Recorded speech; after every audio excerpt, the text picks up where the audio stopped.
Hi everyone. Let's take a look at the UCS Hogwarts Express, so to speak.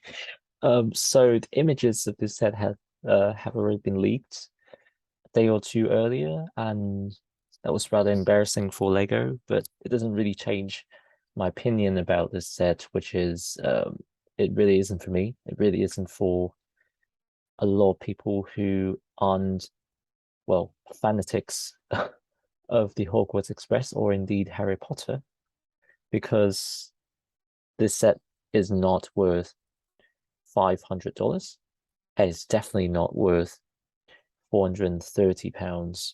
And I'm not talking about the price per piece or indeed the model itself. I would go, I would say that this is just not something you should pay £430 or $500 for if you're not a big fan of the source material.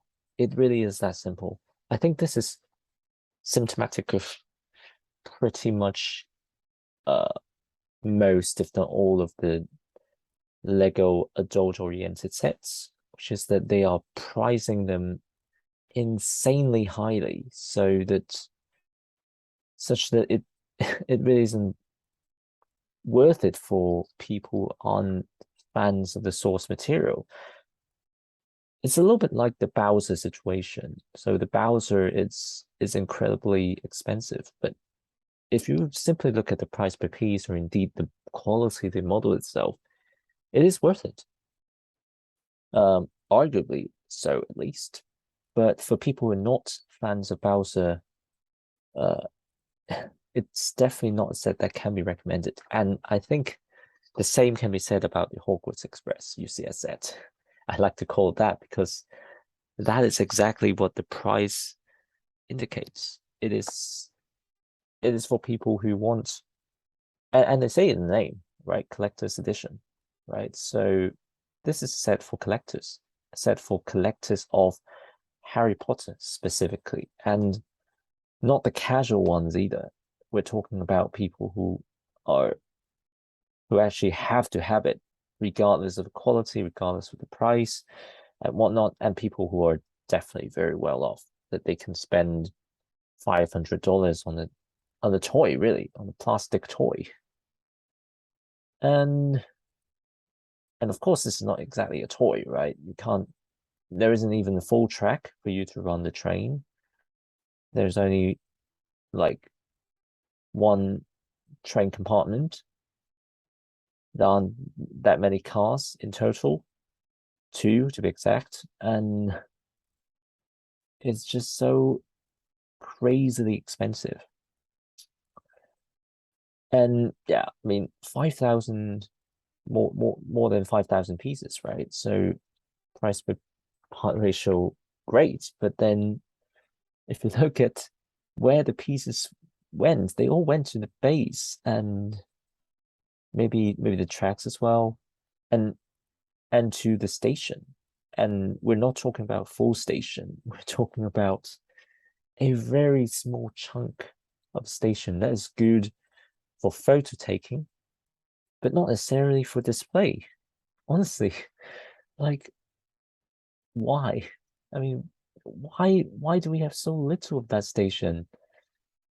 It, I mean, I know exactly why. I'm just making a rhetorical point. That is, it just look um insanely unreasonable for people who are not a major fan of this particular scenario or setting to buy this, because it doesn't even look good on display. If you remove the station, remove this part, you have the train, that's fine, but it's not £430, not $500. So I don't even want to show all pictures. You can look it up on lego.com. But I mean, everything looks fine. Honestly, it is the best rendition of the Hogwarts Express ever. It's probably the best they would ever do when it comes to the source material. But is it worth £430? No. I would probably pay £200 for something like that. you know, maybe not built to this extent, maybe not using 5,000 pieces. Maybe you can use 2,000 to 3,000 pieces and create the same thing. And that's exactly the point. They're charging you premium prices, yeah, for premium number of pieces, but you don't necessarily need those pieces to create a scenario like this. They're just bumping up, they're just jacking up the number of pieces so that they can charge you a higher price. And I'm not against that per se. It is just business practices. It's just about people who are offering the products meeting those who are willing to pay, standard economics, demand supply. But I think for consumers, for Lego collectors out there, it's very important to be sensible and take into perspective what is on offer here, really. I think this is essentially a model that could have been done with less than 3,000 pieces or even 2,000, but it's bumped up to 5,000 pieces so that they can charge a much, much higher price. That is not worth it. Simply not worth it for the source material, for the model. So if you're only a casual collector, this is not a set for you. It's not a set for me because I'm only a casual collector. And it's not even that great. I mean, I will have to emphasize that this station looks great, but only partially, like 1/20th of it being shown here. So it's not a complete model. I'm sorry. It looks good. It does look good for what it is, but we need 19 more parts out of the 20 for the complete station. So it's worse than I thought, at least when it comes to the station, because I thought there would be a little bit more build up, at least to the extent of the non-UCS model of the Hogwarts Express. But it's not. It's so incomplete. It might be good for photo taking because of the relatively realistic details on offer here, but no, this is not it. This is not good for display. Okay, maybe this thing is good for display. So yeah, I mean the set looks humongous, absolutely huge, but it takes up a lot of space without offering too much more than what has already been offered by the model that is only like £80 or so. I have no idea why anyone would buy it, other than being a huge, huge fan of Lego and Lego Harry Potter, and indeed the source material of the train itself. I mean, it can't even run. Honestly, why would you buy it? Okay, maybe they're for the minifigs, but are they really that great? If you look at them closely, a lot of Harry Potters, that's for sure, and a lot of Rons, a lot of Hermione's, but are they really that great? I don't know.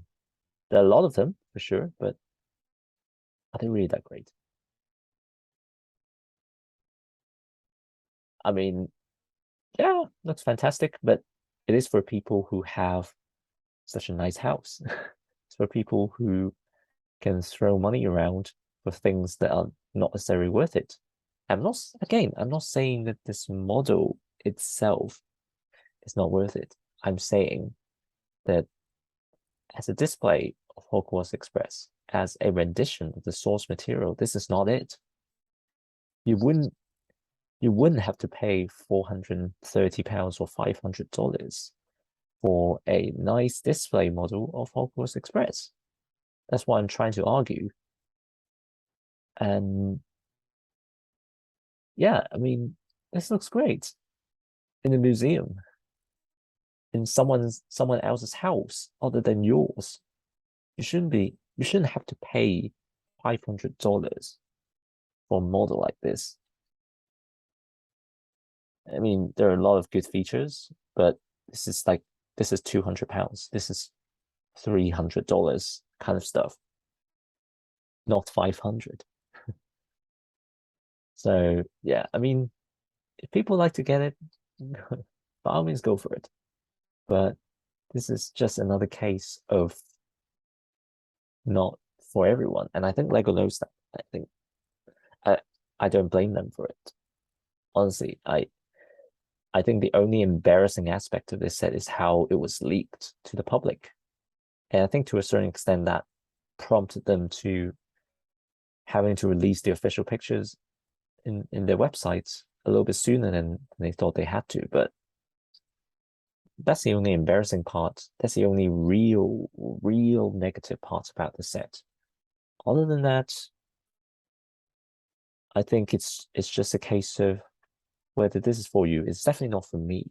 It's definitely not for folks who don't have a lot of money to spend on plastic stuff, plastic Lego stuff. And it's certainly not for casual collectors, even casual Harry Potter collectors, Lego Harry Potter collectors out there who might be a little bit on the fence of a UCS Hogwarts Express. And I'm here to try to convince you that don't sit on the fence. Just don't buy it because this is not for you. This would be a tremendous waste of money that not all of us can afford to have. And a waste of space as well, because let's be real here. If you want a Hogwarts Express, just buy the smaller one, the one that is about to retire. I think it's still on the shelves. The older one, the older Hogwarts Express, the smaller one. If you want a Hogwarts Express, just get that one. I don't even think this is a tremendous upgrade in terms of interior space. There is interior space. You can see some plaques and a little bit more sitting space, I suppose. You can't even sit properly with those smaller minifigs. So, I mean, what's with that? Okay, finally, let's do the 360. I haven't even done that properly. But this is a first impression video, so I suppose you can forgive me for that. Yeah, okay, it's huge. How many studs are there? How many how wide is this thing? Okay, it's a little bit wider than I thought it would be. Maybe like 10 to 12 studs. So that explains the interior space. But still, I don't know if you're a huge train fan, then I'm sure it'll look much better in person than through pictures, but still, just know the price kills it. Okay, how many studs are there? 3, 4, 5, 6, 7, 8, 9, 10, 11, 12. Okay, 12. So, and of course, 4 of those are for the track. So, yeah, eight studs wide interior. Not that great, to be honest. I don't remember how wide the smaller set was, but this cannot be too much bigger than that one in terms of interior space. So yeah, I don't know. I mean, I'm definitely not on the fence with this one. I'm definitely not buying this. And I really don't think it's a sensible thing for anyone who isn't a huge fan of the source material to buy it. Again, I must emphasize this is not Lego's fault. They're just doing their thing as a business. It's just that if you are buying this, then and you're not a huge fan of the source material of Harry Potter, huge, and I mean huge fan of the source material, then it's very likely that you are wasting your money. I mean, you can hack canon justify it. Yeah, it looks great and stuff. Yeah, I have too much money to spend anyway. You know, the cost of living crisis doesn't bother me at all because I'm just so well off. I can afford to buy anything in this world. But yeah, just no. I'm sorry, just no. Again, nothing against the set. I've been rambling on and on because I'm a little bit emotional about this. The fact that Lego has been releasing these sets out there that are insanely expensive for no good reason other than to pull the heartstrings of those real collectors out there. Okay, that's fine. Is their choice, it's their freedom to do whatever that makes them more money. But I think it's very important for us to be reasonable about this and to understand that this is not a set for us. It's not a set for people who just shouldn't be spending that money. You should be spending the money on food or even donate to charity. You don't need that many Lego sets in your life. And I think for most of us, we don't need a Hogwarts Express collector's edition. So that's it for me. And yeah, thank you for watching.